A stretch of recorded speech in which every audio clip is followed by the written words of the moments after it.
Selamat datang di The Official Auto. Bahasan mengenai All New Kijang Innova Zenix masih kita lanjutkan lagi. Dan sebelah kita sekarang sudah hadir varian dari gasoline alias non-hybridnya yang paling tinggi, yakni V. Seperti apa impresinya, yuk kita simak bareng-bareng.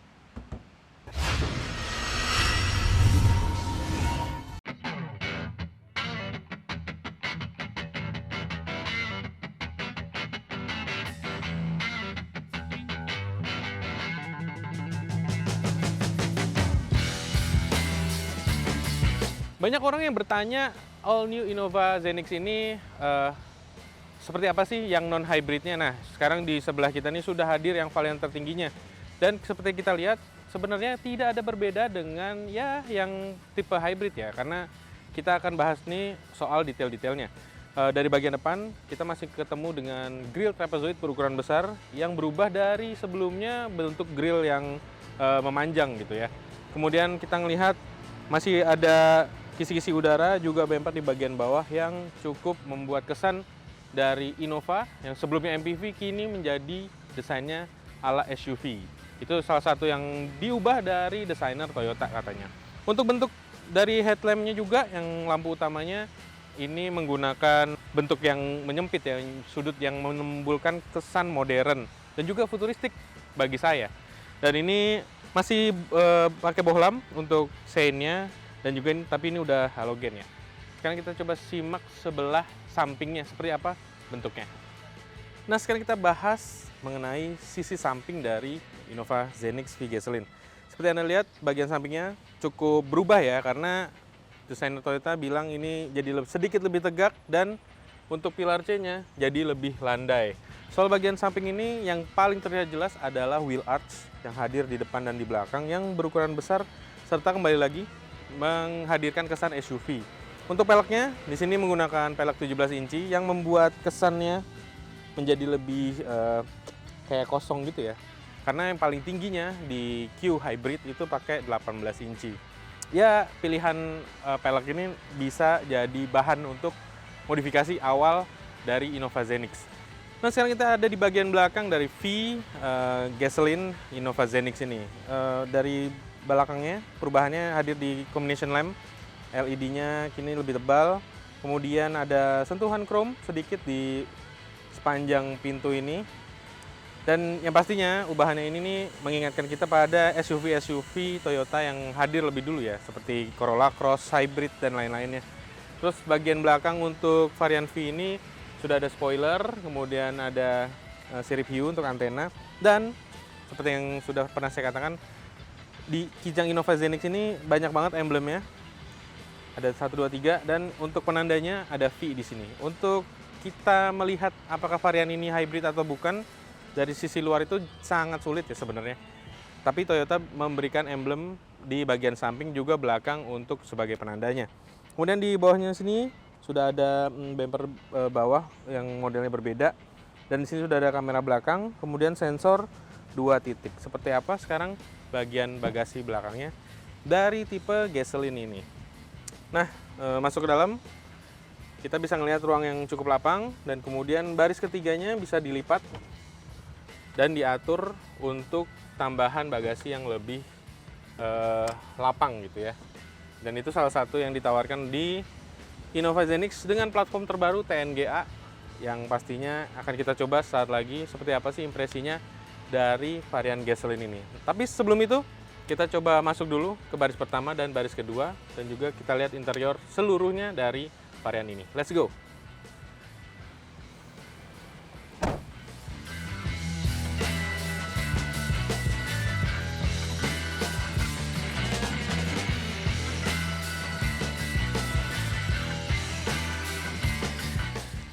Nah, sekarang saya ada di interior dari Innova Zenix V Gasoline.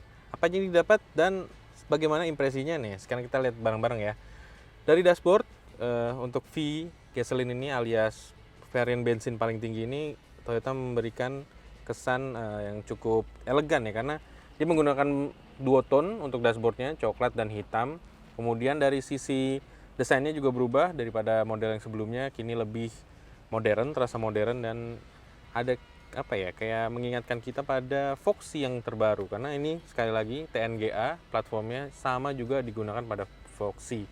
Kemudian untuk ruangan penyimpanannya hadir cukup banyak, ada di sini 1, 2, terus kemudian ada di sisi kiri dan kanan untuk cup holder, dan juga ada di konsol tengah ini. Dan apa yang bisa saya katakan dari yang didapat dari sini nih cukup meyakinkan ya, terutama untuk varian gasoline. Bagi Anda yang nggak suka, maksudnya terlalu tinggi kali hybrid gitu ya, pilihan V ini jadi lebih masuk akal. Seperti kita lihat ini, head unitnya udah 10 inci, kemudian dengan sama fitur-fitur yang sama dengan yang didapat pada hybrid. Kemudian pengaturannya untuk AC menggunakan digital dan ada tombol taktil di sini. Kemudian ada sudah auto, ada pemanas kaca depan dan belakang, serta sirkulasi. Dan menariknya untuk varian ini sudah menggunakan ionizer ya untuk AC-nya. Jadi ini cukup lengkap ya, terutama untuk mobil keluarga pilihan. Kemudian di sini ada tombol untuk headlamp, pengaturan tinggi headlamp masih manual. Dan untuk di sisi pengemudi saya bisa bilang terhitung penyegarannya jadi lebih futuristik, karena di sini ada layar MID di tengah yang menampilkan beragam informasi. Untuk lingkar kemudinya jadi lebih kecil dibandingkan model sebelumnya, tapi ini cukup nyaman. Dan di sebelah kiri sini ada pengaturan untuk audio, dan ini mode untuk pengaturan audio juga di sebelah kanannya. Bahasan tersendiri mungkin untuk head unit ini sudah Android Auto dan Apple CarPlay dengan sambungan Bluetooth, dan juga ada berbagai macam aplikasi seperti M Toyota, Notify, perintah suara, juga ini bisa membaca kartu elektronik seberapa banyak saldo Anda saat ini. Di lingkar kemudinya lagi, ini sudah tilt steering yang cukup nyaman. Kemudian untuk sisi konsol tengahnya ini, tuas transmisinya hampir tegak lurus ya, jadi masih ada kesan MPV-nya dibanding SUV yang perubahan ini. Dan untuk varian ini sudah menggunakan electric parking brake dengan fitur auto hold, dan juga ada mode eco, dan juga tombol kontrol traksi di sini untuk mematikan dan menghidupkan. Dan tidak lupa, karena ini mobil keluarga, hadir juga soket-soket power untuk telepon genggam. Jadi nggak pusing lagi tuh perjalanan jauh untuk mengisi daya baterai telepon genggam Anda. Kemudian di trimnya, seperti yang tadi menggunakan coklat, trimnya juga menggunakan coklat. Dan kalau mencari soft touch, cuman di sini doang ya kayaknya, di dashboard doang, sama di sini nih soft touch.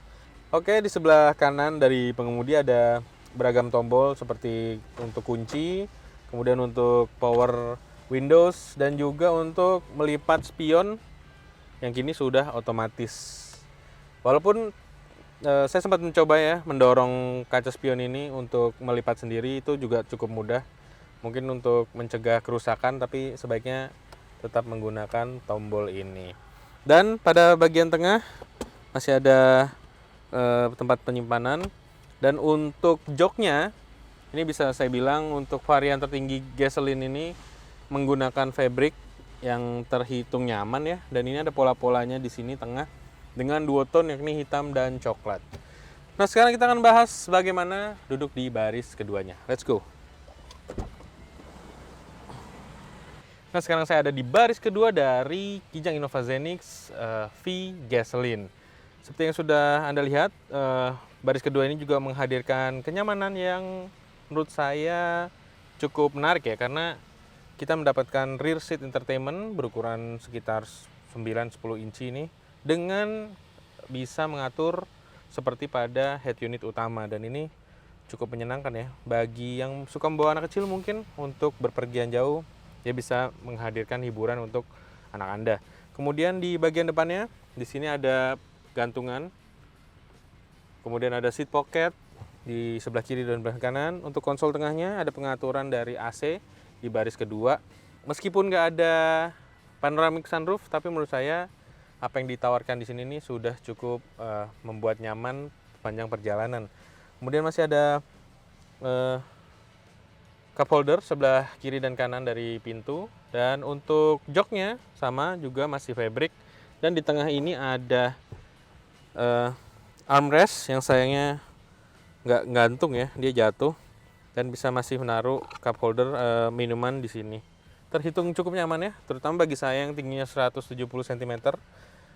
Ini masih ada jarak legroom yang cukup luas. Ini tadi tempat ukuran saya menyetir, dan ini bisa lihat ini masih cukup bersahabat ya. Nah sekarang ini untuk rebahnya masih bisa direbahkan sejauh ini, kemudian masih bisa naik sejauh ini. Dan untuk maju mundurnya coba. Nah, ini paling maju nih, paling mentok segini. Jadi baris belakang masih nyaman juga, dan kita masih bisa mundurin joknya sampai segini. Soal baris ketiga, saya bisa melihat masih cukup nyaman juga di belakang dengan ada cup holder, kemudian ada tambahan soket untuk pengisian daya. Dan seperti saya sudah ungkapkan pada awal mula kita nyobain Innova Zenix, kita udah nyoba di baris ketiga, itu masih terasa cukup lapang, dan tapi tetap harus kompromi dengan yang baris kedua.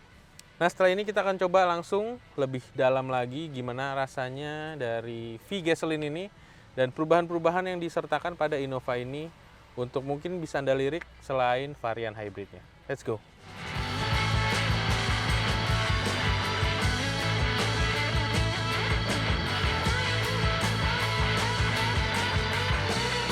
Nah sekarang kita berada di balik kemudi dari V-Gasoline Kijang Innova Zenix. Kita akan coba seperti apa sih impresinya secara lebih mendalam, karena sebelumnya kita cobanya sebentar, dan walaupun di sini juga terbatas ya, tapi setidaknya ada beberapa rute yang disiapkan oleh pihak Toyota untuk memperlihatkan bahwa perubahan dari Innova Zenix ini patut untuk diperhitungkan. Sekarang kita akan coba yang gasoline ini non hybrid seperti apa ubahannya, karena perubahan dari mesinnya sendiri itu sama seperti Voxy terbaru, yakni tipe M20, yakni 1908 sekian cc, dan itu diungkapkan dengan TNGA ini jadi lebih efisien. Nah sekarang kita coba mulai jalan.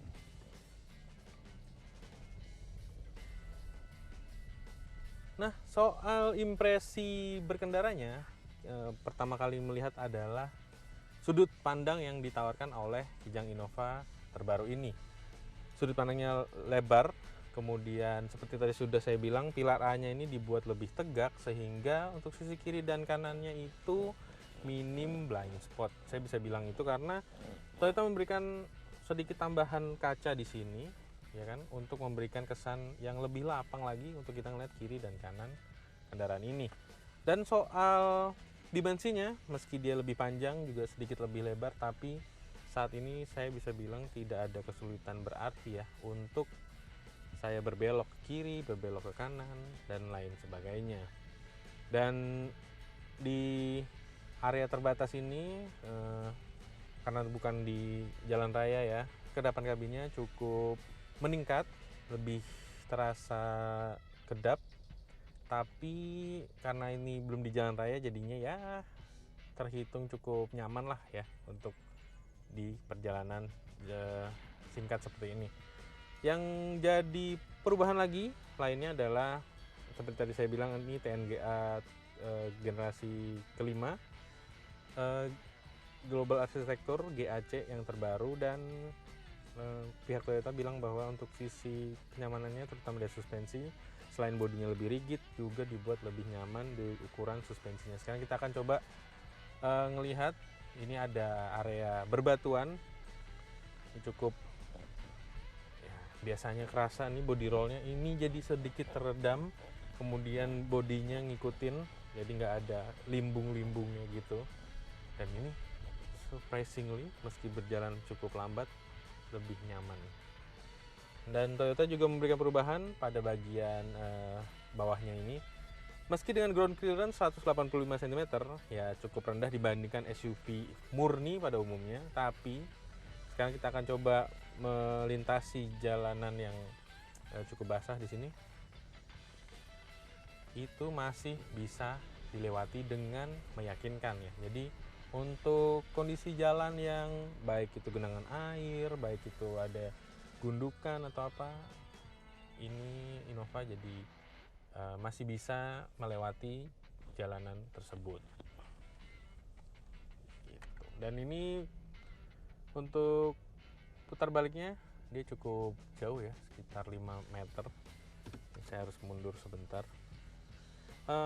Untuk kenyamanan di V Gasoline ini sudah menggunakan kamera belakang meski belum kamera 360. Dan ini sekarang kita akan coba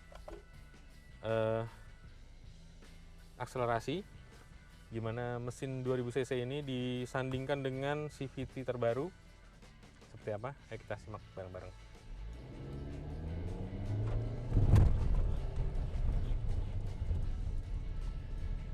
Cukup meyakinkan ya untuk kesan pertama injak pedal gasnya, dan ini membuat pengalamannya di beberapa bagian jadi lebih meyakinkan. Saya bisa bandingkan dengan model diesel yang sebelumnya, itu juga cukup bertenaga, juga cukup akselerasinya menyenangkan ya. Dan ini kalau saya bisa bilang di mesin baru ini hal-hal seperti tadi itu, seperti akselerasi yang cepat itu juga bisa dirasakan di sini. Cukup menarik untuk perkembangan pembaruan dari Innova terbaru ya, meski tanpa kemudahan hybridnya tadi. Dan seperti yang sudah diungkapkan juga oleh Toyota, untuk varian ini, varian bensin ini tidak ada Toyota Safety Sense, tapi menurut saya dengan ubahan yang dihadirkan ini jadi lebih meyakinkan, terutama bagi yang ingin efisiensi bahan bakar, kemudian merasakan platform terbaru, kemudian merasakan beberapa kenyamanan yang ditawarkan, seperti di belakang ada rear seat entertainment dan juga lain-lainnya, dengan bandrol 460-an juta untuk varian yang ini, itu cukup bisa dibilang cukup meyakinkan ya untuk dilirik sebagai mobil keluarga. Area yang ditawarkan Toyota ini memang terhitung nggak terlalu lebar ya, cuman seperti yang bisa Anda lihat ini, saya dengan mudahnya berbelok ke kiri ke kanan cukup mudah tanpa kesulitan. Dan ini kita coba berkelok-kelok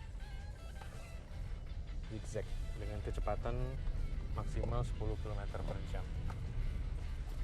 Lihat,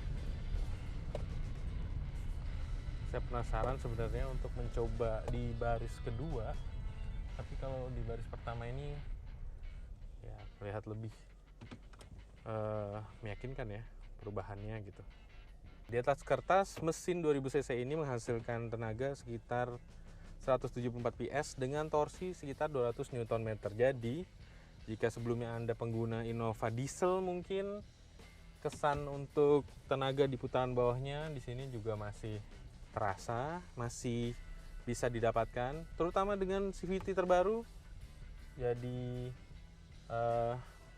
pengalaman yang tidak berbeda ya dengan varian diesel di model sebelumnya. Kita akan coba berakselerasi di tempat terbatas.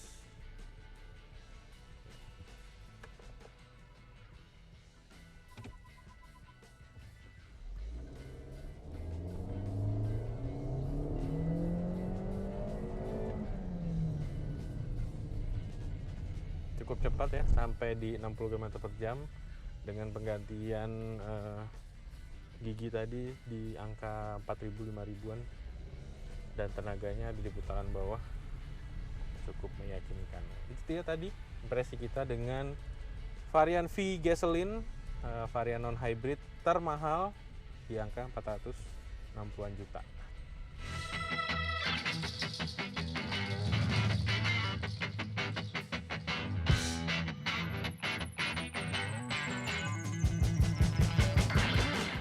V Gasoline ini jadi pilihan menarik bagi Anda yang memang tidak menyukai ide hybrid dari Toyota, atau mungkin masih ingin merasakan mesin konvensional untuk harian Anda. Jadi dengan berbagai fitur-fitur yang ditawarkan, ya memang dia belum Toyota Safety Sense dan juga beberapa fitur lainnya, tapi ini jadi pilihan menarik untuk mesin konvensional. Dengan bandrol 467 juta, Anda bisa berpikir lagi mengenai pembaruan dari Innova Zenix terbaru ini. Karena seperti tadi saya sudah bilang, platformnya baru, mesinnya baru, dan menjanjikan efisiensi yang lebih baik dibanding model sebelumnya. Toyota bilang ini bisa mencapai 1:15 tanpa teknologi hybrid sekalipun. Namun ada satu lagi pilihan menarik untuk Anda. Nah, ini adalah pilihan menarik yang saya bilang tadi. Ini adalah tipe G hybrid alias hybrid paling rendahnya dari Innova Zenix dengan bandrol 458 juta, lebih murah dibanding V gasoline tadi. Tapi Anda sudah bisa merasakan teknologi hybrid, namun dengan beberapa kompensasi ya, yakni tidak semewah yang ditawarkan V gasoline tadi. Tapi setidaknya cukup untuk membuat Anda merasakan teknologi hybrid terbaru dari Toyota yang dihitung lebih efisien. Bahkan bisa sampai 1:21 berdasarkan klaim dari Toyota. Nah, itu dia tadi impresi singkat kita dengan model V gasoline dari Innova Zenix. Sampai jumpa di video selanjutnya dan jangan lupa untuk subscribe dan juga komentar mengenai varian dari V gasoline Innova Zenix ini. Bagaimana pendapat Anda?